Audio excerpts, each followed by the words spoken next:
Hello అండి, అందరికీ నమస్కారం. Welcome back to our channel.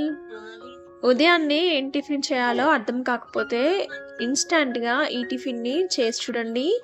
ఎలాంటి పిండి గానీ, ఎలాంటి పప్పులు గానీ పట్టకుండా అప్పటికప్పుడు చేసుకోవచ్చనమాట. ఇన్‌స్టాంట్ టిఫిన్ అండ్ స్నాక్‌గానైనా తీసుకోవచ్చండి. చాలా బావుంటాయి. టేస్ట్ మాత్రం చెప్పక్కర్లేదనమాట. ఇవి చేయడం కోసం నేనిక్కడ 1 కప్పు వరకు బొంబాయి రవ్వ తీసుకున్నానండి, ఉప్మా రవ్వ. అలాగే ఇందులోకి ఒక అరకప్పు వరకు పుల్లటి పెరుగుని తీసుకున్నానండి. మామూలు పెరుగైతే అది కూడా 1 కప్పు తీసుకోండి, సరిపోతుంది. అలాగే అరకప్పు పెరుగుతో పాటు అరకప్పు నీళ్ళు కూడా పోసుకొని మనం ఈ రవ్వని నానబెట్టుకోవాలండి కాసేపు. ఇలా నానబెట్టుకోవడం వల్ల రవ్వ అనేది మనకి సాఫ్ట్‌గా అవుతుంది.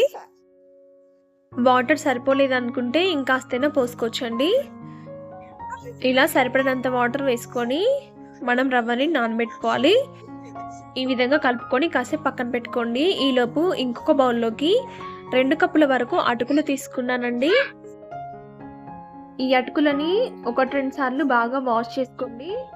ఇలా వాష్ చేసుకున్న తర్వాత ఇందులోకి సరిపడినంత వాటర్ వేసుకొని కాసేపు పక్కన పెట్టుకోవాలి. కాసేపు నానబెట్టుకున్నట్టయితే ఈ అటుకులు మెత్తబడిపోతాయండి. చూడండి, ఒక 10 నిమిషాల తర్వాత మనకి రవ్వ మెత్తబడిపోయింది. అలాగే అటుకులు కూడా చాలా మెత్తగా నానిపోయాయి.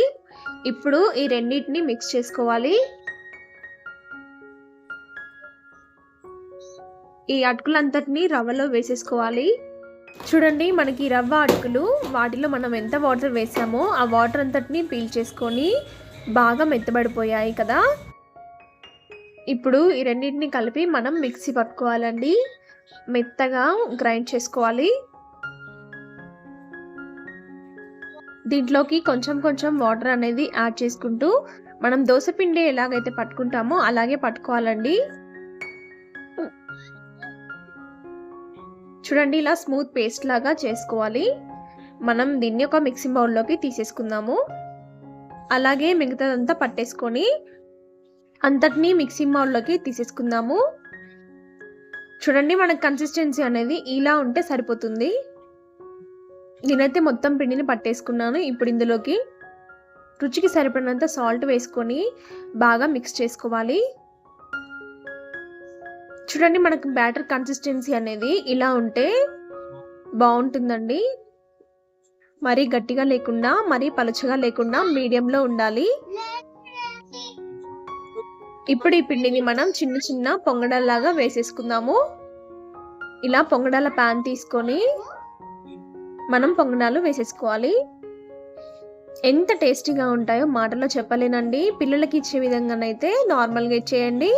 అదే పెద్దలైతే ఇలా పిండిలోకి ఉల్లిపాయలు, కరివేపాకు, పచ్చిమిర్చి, అలాగే జీలకర్ర అన్నీ వేసేసుకొని మీరు పొంగనాలు వేసుకొని చట్నీతో తిన్నారంటే ఉంటుందండి. చాలా అంటే చాలా టేస్టీగా ఉంటాయి.